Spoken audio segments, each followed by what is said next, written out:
berlebihan. Enggak, yang bagus kan tenaga ibu untuk anak-anak, ya kan? Bisa. Tenaga bapak-bapak untuk atau ibu-ibu. Bapak-bapak hubungi security terdekat. Cari yang badannya besar, dilatih, ya. Jadi saling kita membantu. Untuk jantung tidak perlu pasang ring, tidak perlu di bypass. Nanti ada sakit jantung yang sudah minum obat jantung mau pasang ring, silakan maju nanti nih di akhir acara Pak ya, insyaallah ya. Mungkin 10 menit sebelum jam 7 ya. Nanti kita coba praktekkan yang sakit jantung, yang sudah minum obat jantung setiap hari, kalau bisa tuh. Kalau bisa yang lagi serangan jantung, enggak ada lagi serangan jantung. Mudah-mudahan tidak ada lah ya. Nah, kita praktekkan nanti insyaallah ya. Jadi yang kedua yang paling mematikan, tingkat kematian tertinggi sakit jantung. Masalahnya ibu bapak sekalian, bukan kita pasang ring 300 juta, bypass 300 juta, pasang ring 150 juta, bukan itu masalahnya. Masalahnya disinyalir ahli jantung seluruh dunia. Mudah-mudahan saya tidak betul. Disinyalir apa? Ahli jantung seluruh dunia berkumpulnya di Israel. Itu disinyalir. Semoga saya salah. Ya. Jika itu betul, berarti apa?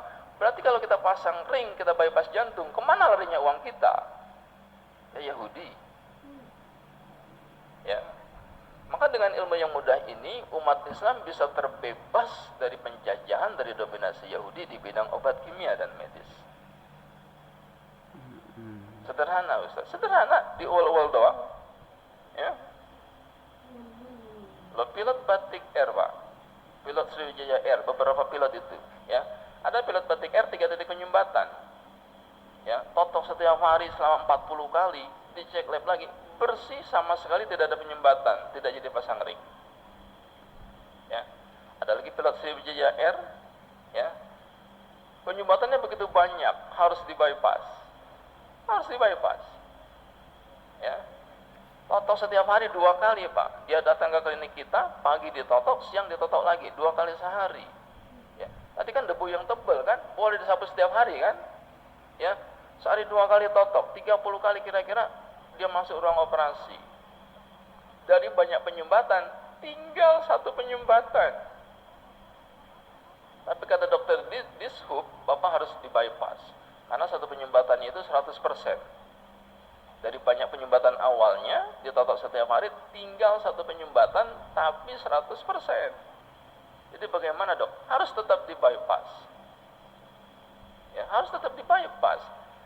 Dia cek lagi keharapan kita, ya, di kateterisasi lagi, tes tembak lagi tuh, ya, itu subhanallah ternyata nggak perlu di bypass. Ya, dilihat videonya Pak, ya, banyak pembuluh darah baru yang muncul. Misalkan ini selang, ya, mampet di sini. Ini ada muncul dari samping kanan kirinya menyeplai ke saluran yang tersumbat tadi. Ini kebesaran Allah. Apa kata dokter harapan kita? Pak, ini luar biasa. Sudah terjadi muncul pembuluh darah baru menyeplai ke saluran yang tersumbat tadi. Jadi bagaimana dok? Di bypass? Tidak perlu di bypass. Ini kebesaran Allah Pak. Ya, ini kejadian saya baru kali ini saya saksikan ini, ya.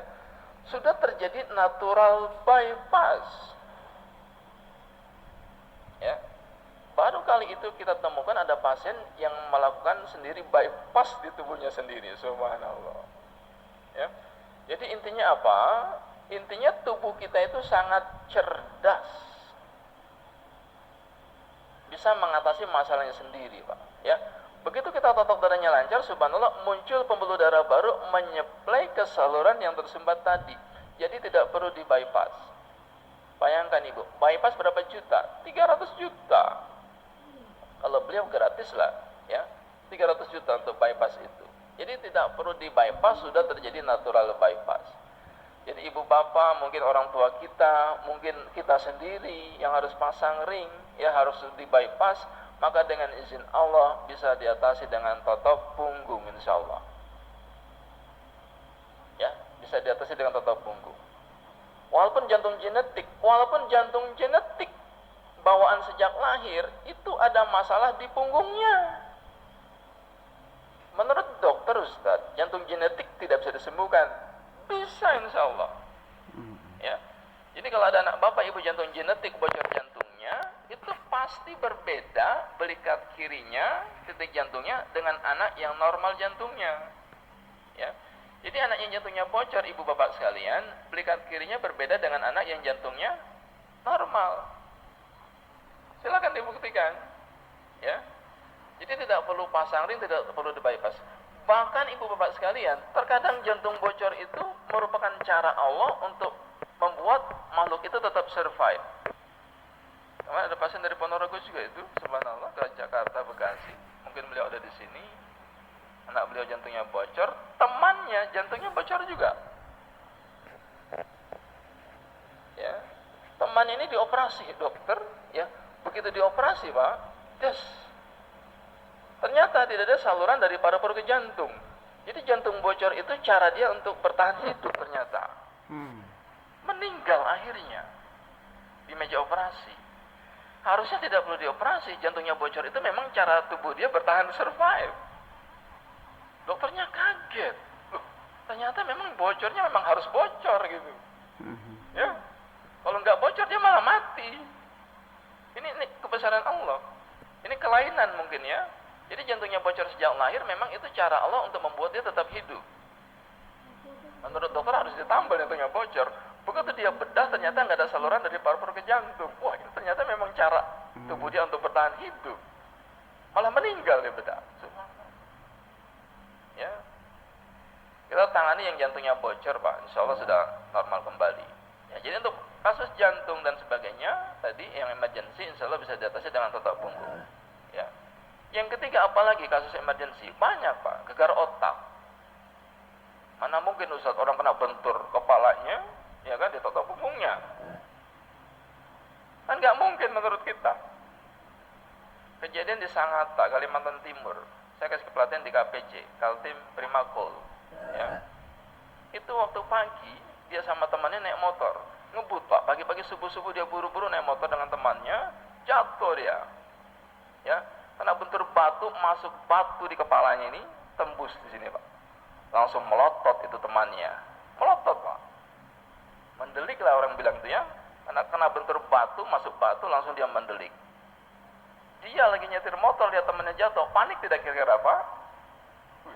Subuh-subuh belum ada orang, ya. Temannya jatuh kena batu, langsung mendelik gitu, ya. Langsung cepat-cepat dia berteriak minta tolong sambil dia totok. Tolong, ya, pagi-pagi Pak, gelap-gelap dia totok, tolong. Subhanallah, begitu ditotok punggungnya, langsung matanya normal kembali. Ya. Tapi batunya nggak bisa ditotok punggungnya, batunya lompat.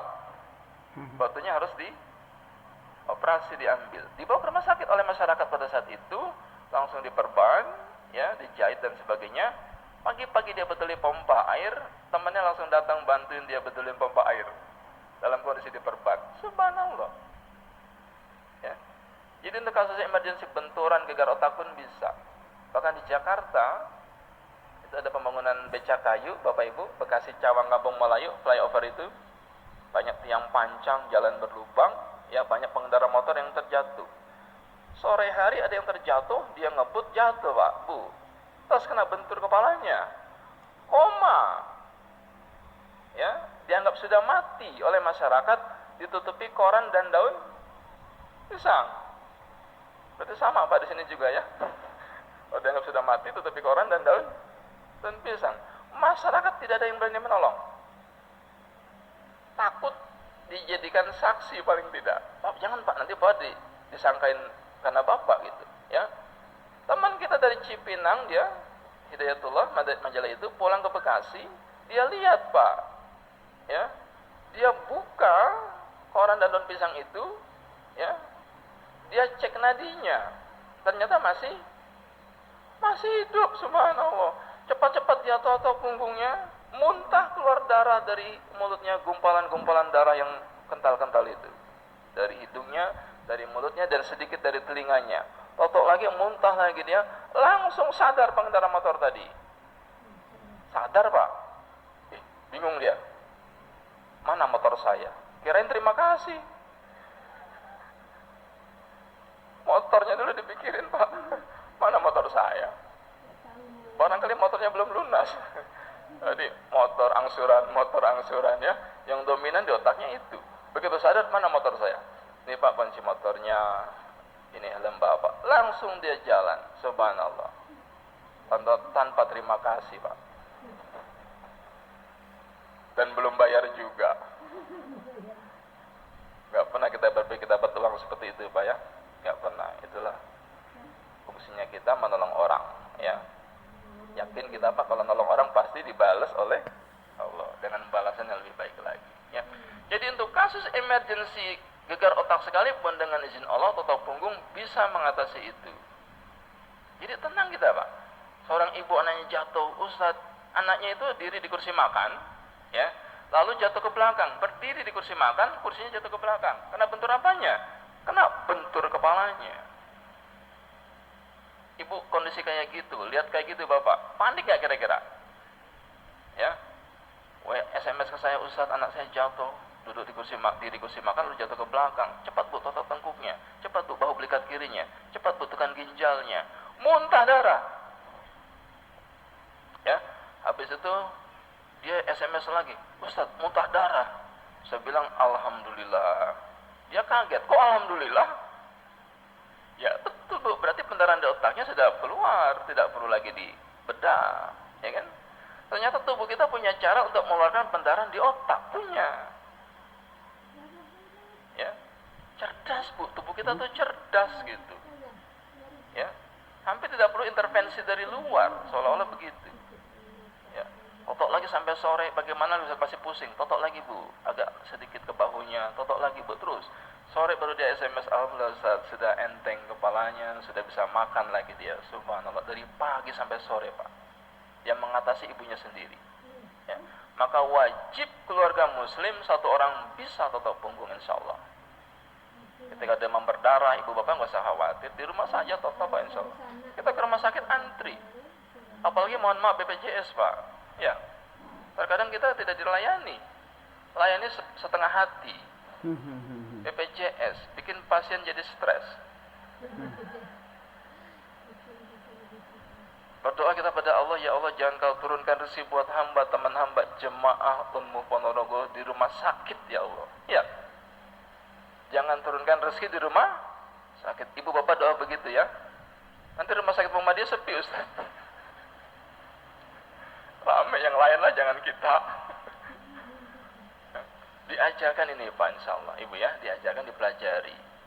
Ada video saya di YouTube banyak tuh insya Allah ya, bagaimana general treatment Pak ya Ibu ya, dipraktekan. Bahkan Sulawesi Selatan Pak, seorang ibu 19 tahun stroke, 19 tahun stroke tidak berdaya di tempat tidurnya. Anaknya lihat YouTube, dia praktekkan kepada ibunya yang tidak bisa komunikasi, tidak bisa bicara, sudah hilang konsentrasinya, tidak berdaya di tempat tidurnya, ditotok Pak sama anaknya. Setiap hari Ustaz saya totok ibu saya, subhanallah, bakti anak terhadap ibunya. Sekarang ibunya sudah bisa duduk, sudah bisa bicara. Waktu saya pelatihan di Makassar, isi di sana, dia menangis ibu. Ya, apa dia cerita? Ustaz, saya belum pernah ketemu Ustaz, subhanallah. Tapi saya banyak lihat YouTube, saya praktekkan untuk ibu saya. Sekarang ibu